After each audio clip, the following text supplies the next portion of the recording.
Hello बच्चों। बच्चों, उम्मीद है आप लोगों ने पिछली वाली वीडियो देख ली होगी जिसमें हमने बात करी थी issue of debentures consideration other than cash, जो कि बहुत ही सिंपल सा टॉपिक था। ठीक है, आज हम बात करते हैं एक ऐसे टॉपिक की जिसका क्वेश्चन एग्जाम में कंसिडरेशन अदर देन कैश के साथ ऑप्शन में आता है या फिर अलग से 3 नंबर का सवाल एग्जाम में आता ही आता है। ठीक है, तो चलिए बात करते हैं इस सिंपल से टॉपिक की जिसका नाम है issue of debentures as a collateral security. ठीक है जी, चलिए लिख देता हूं फटाफट से आप लोगों के लिए। तो issue of debentures as a collateral security.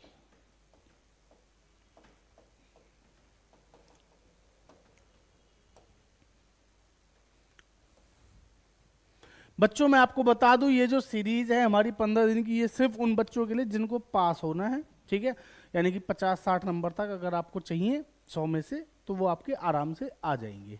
ठीक है, हाँ, जिन बच्चों को अच्छे नंबर चाहिए वो अपनी भैया पढ़ाई करते रहो। हाँ, कोई टॉपिक समझना, जैसे टॉपिक आपको नहीं आता, इसमें दिक्कत है, तो आप भी ये देख सकते हो। बाकी चैप्टर वाइज 15 दिन के बाद चैप्टर वाइज वन शॉट्स आपके लिए लेके आऊंगा एकदम धमाकेदार तरीके से, बड़े आसानी से देख लीजिए। बेटा इसमें ना 2 मेथड होते हैं जी। कितने मेथड हैं? 2। पहला मेथड क्या है सर? First method. और दूसरा बच्चों सेकंड मेथड है। ये क्या है? अरे हाँ भाई, हाँ यही है, फर्स्ट मेथड और सेकंड मेथड। बच्चों फर्स्ट मेथड में क्या होता है, ध्यान से समझिएगा। इस वाले मेथड में सिर्फ आपको क्या करनी है, बैलेंस शीट शो करनी है। क्या करनी है? सिर्फ बैलेंस शीट में चीजों को दिखाना है कि भाई कैसे कैसे आएंगी। और इस वाले मेथड में आपको एक जर्नल एंट्री भी करनी है।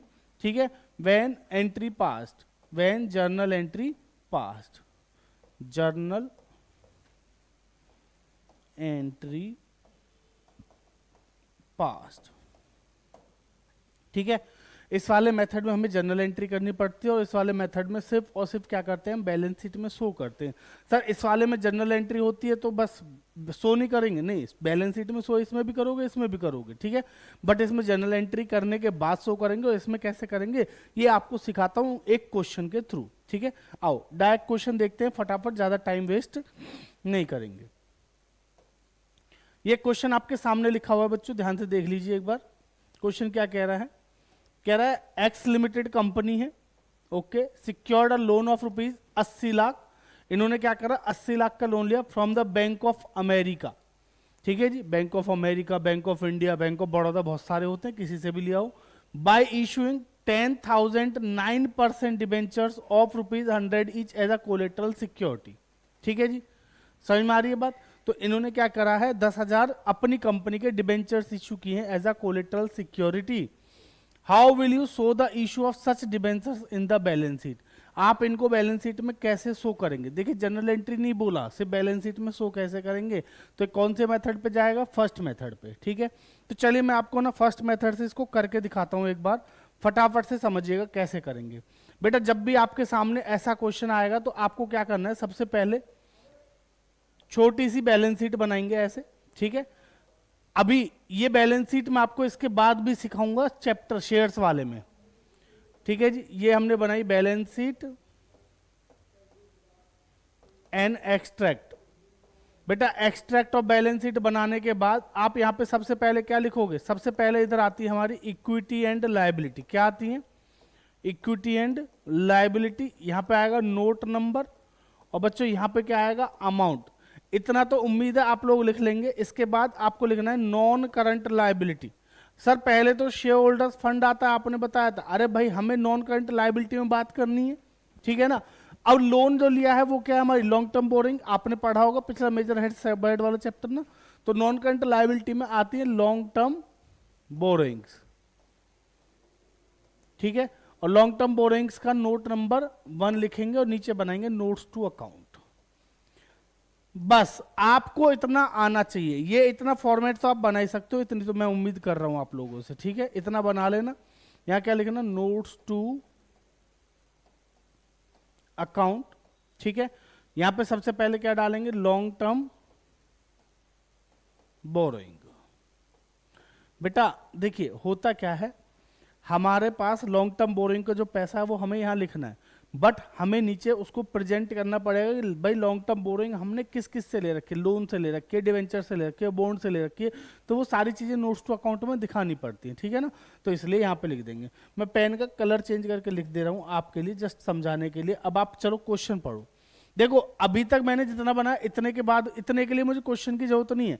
मैंने क्वेश्चन को पढ़ा, क्वेश्चन ने क्या बोला, मैंने इतना फॉर्मेट बना दिया। अब क्वेश्चन पढ़ूंगा, बस यहाँ पे लिख दूंगा और खत्म। इससे आसान बताओ जीवन में कुछ हो सकता है? पढ़ो जरा क्या लिखा है। कह रहा है जी 80 लाख रुपए का लोन लिया हमने। कितने का लोन लिया? 80 लाख का, from the bank of America. ठीक है जी, तो लो आ जाओ, इस पे लिख देते हैं। किस पे? इस पे loan from bank of America. Low bank of America. बेटा इतना तो आप भी लिख ही दोगे। कितने का लिया सर? 80 लाख का। तो लो 80 लाख रुपए लिख देते हैं जी। हाँ, क्या दिक्कत आ रही है? Loan from bank of America 80 lakh. ठीक, अब क्या करना है? आगे पढ़ो, क्वेश्चन को पढ़ाओ जी। लिखा है bye issuing 10,000 9% debenture of ₹100 each. अगर आप देखो 10,000 इंटू 100 करोगे कितना आएगा? 10 लाख रुपया आएगा। ठीक है, 10 लाख आएगा, 1 करोड़ आएगा। 1 करोड़ आना चाहिए, है ना। 1 जीरो बढ़ जाएगी बेटा, ये गलत है, ये 8 लाख होगा फिर। ठीक है, या 1 लाख होगा, तो 1 लाख कर लेना इसको। ठीक है, कभी भी ना जितने का लोन लिया है उससे कम के आप डिबेंचर नहीं दे सकते। ठीक है जी, तो ये 1 लाख होगा। 1 लाख इंटू 100 अगर हम करेंगे तो कितना हो जाएगा? 1 करोड़। ठीक है, चलिए बात को समझिएगा। तो 80 लाख का लोन लिया हमने, इशू क्या करे जी? 1 लाख 9% डिबेंचर 100 रुपए वाले एज अ कोलेटरल सिक्योरिटी। तो आपको क्वेश्चन में जो गिवन होगा आपको उसको क्या करना है? बस वही लिखना है। देखो कैसे लिखोगे, आओ।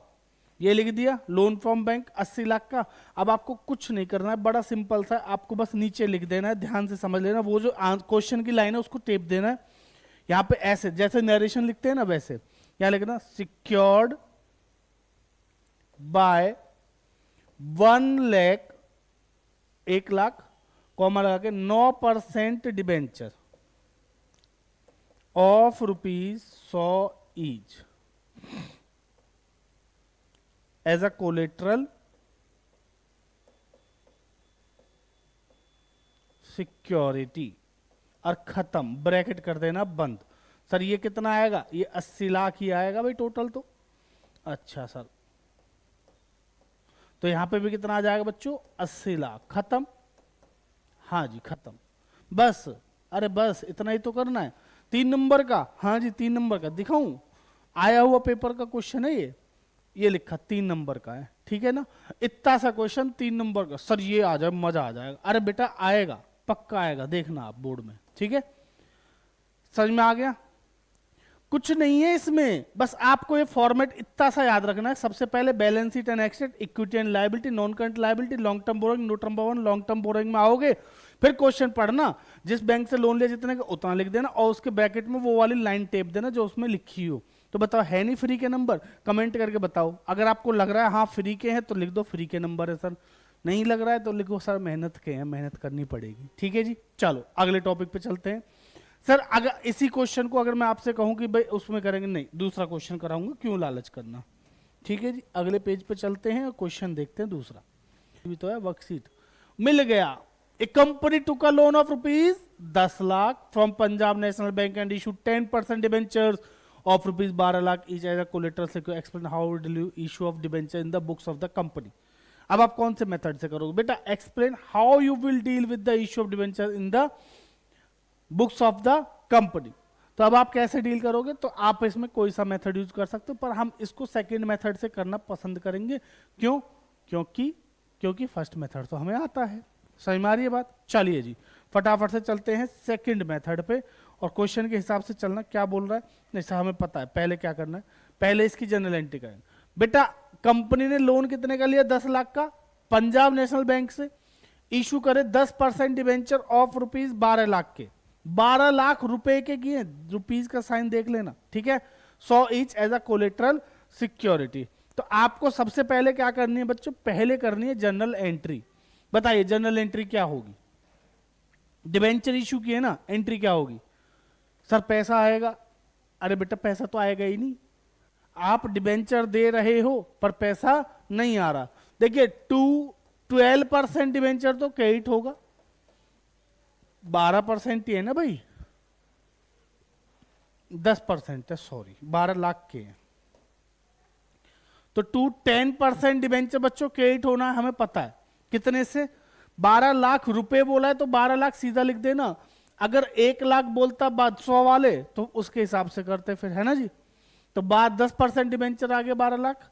अब सर डेबिट क्या करें? देखिए हम पहले क्या करते थे, जब डिबेंचर इशू करते तो पहली एंट्री होती है bank account debit to percentage debenture, या डिबेंचर एप्लीकेशन अलॉटमेंट के थ्रू जाते हैं, ठीक है। बट जब हम एज अ कोलेट्रल देते हैं तो बच्चों हमें डिबेंचर का पैसा नहीं मिल रहा, हमें जो पैसा मिला वो लोन का पैसा मिला। लोन की एंट्री क्या हुई? पैसा आया, बैंक बढ़ा, bank account debit to loan from PNB. समझ में आ रही है बात? तो ये एक अलग एंट्री हो गई, bank account debit to loan from PNB. जो लोन की एंट्री है वो एक अलग एंट्री है। लेकिन हम जो बात अभी कर रहे हैं वो एंट्री किसकी कर रहे हैं? हम उनको एज अ कोलेट्रल जो डिबेंचर दे रहे हैं उनकी। तो अगर हम एज अ कोलेट्रल डिबेंचर देते हैं तो 10% डिबेंचर तो क्रेडिट करते ही करते। अब डेबिट करने के लिए हमारे पास कुछ है नहीं, तो भाई डेबिट किसको करोगे? घबराओ मत, डेबिट में बताऊंगा किसको करेंगे। सर यहाँ पे कुछ नहीं है ना, जब हमारे पास कुछ नहीं होता ना, तो याद करो बचपन से सीखते आ रहे हो आप 11th क्लास से, जब कुछ नहीं हो बेटा तो सस्पेंस अकाउंट का सहारा लेना, बोला था ना आपको। तो बेटा सस्पेंस अकाउंट को क्या कर देंगे? डेबिट कर देंगे। कितने से? 12 लाख से। बोलो बात समझ में आ गई? तो एंट्री क्या होगी? Debenture suspense account debit to 10% debenture account. Clear है? समझ में आ गई बात? हाँ सर ये तो क्लियर है, ठीक है। तो अब इसके बाद क्या करना है? वही बैलेंस शीट बनाओ फटाफट। सर उसी तरीके से नहीं, थोड़ी सी अलग बनेगी क्योंकि सेकंड मेथड है। तो यहां लिखेंगे बैलेंस शीट, पहले फॉर्मेट बना लो, है ना। ब्रैकेट में एन एक्सट्रैक्ट जरूर लिख लेना बेटा, कच्ची पक्की बैलेंस शीट है ना इसलिए एक्सट्रैक्ट लिखते हैं। Equity and liability, non current liability, उसमें पहला long term borrowing. Long term borrowing का नोट नंबर 1 नीचे बनाएंगे, notes to account, notes to account. और बेटा नोट्स टू अकाउंट में लॉन्ग टर्म बोरोइंग। अरे सर ये तो बिल्कुल सेम सेम है। अरे बिल्कुल भाई, बैलेंस शीट तो सेम ही बनेगी चाहे मेथड कोई भी हो, है ना। बस ध्यान रखना अब चेंज आएगा। हमने लोन कितने का लिया जरा देखना, कंपनी टू का loan of rupees 10 lakh from PNB, ठीक है जी। तो हम सबसे पहले क्या लिखेंगे बताओ? सर सबसे पहले लिखेंगे loan from PNB. Pen change कर देता हूं लो। सबसे पहले क्या लिखोगे? Loan from PNB. बेटा कितने का लिया है लोन? सर 10 लाख का। आउटर कॉलम में लिखो ना इसको, क्यों बाहर लिख रहे हो? ठीक है जी, लो 10 लाख का लोन ले लिया, ठीक। अब हमने दूसरा क्या दिया कंपनी को? 10% डिबेंचर। तो यहां लिखना पड़ेगा भाई 10% डिबेंचर। कितने के दिए? 12 लाख के। पर भैया 12 लाख रुपए की डिबेंचर सस्पेंस भी तो है, इसको भी तो खत्म करना है ना। तो इसको खत्म करने के लिए क्या करेंगे? इसमें से माइनस। अरे सर लो, डिबेंचर सस्पेंस अगर हम 12 लाख का इसमें से माइनस कर देंगे तो ये तो 0 हो गया। हाँ मैं भी तो यही कह रहा हूं, नील। फिर सर फर्क क्या पड़ा इससे? तो मत ही लिखो। नहीं भाई लिखना पड़ेगा, नंबर है, आधा नंबर इसका तो आधा नंबर इसका। समझ में आ रही है बात? और आधा नंबर इसका तो 1 नंबर इसका, ऐसे करके आपको नंबर मिलेंगे। क्लियर है ना? तो समझो बात को। तो इसलिए कितना आया टोटल? 10 लाख। तो यहां भी कितना आएगा? 10 लाख। इसका मतलब सर हम अब समझ गए कि फर्स्ट मेथड और सेकंड मेथड में फर्क क्या है। क्या फर्क है? फर्स्ट मेथड में सीधे ये लिखते हैं, और ये लिखने के बाद लोन फ्रॉम पीएनबी लिख के ब्रैकेट में लिख देते कि भाई 10% 12 लाख रुपए के हमने क्या करे? डिबेंचर्स के थ्रू वो क्या है? सिक्योर्ड है। लिख देते सिक्योर्ड बाय 12 लाख। 12 लाख को डिवाइड करते कितने से? 100 से, तो 12,000।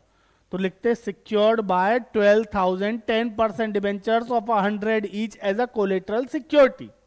बिल्कुल सही बात है। अब लेकिन ये कौन सा सेकंड मेथड से क्या?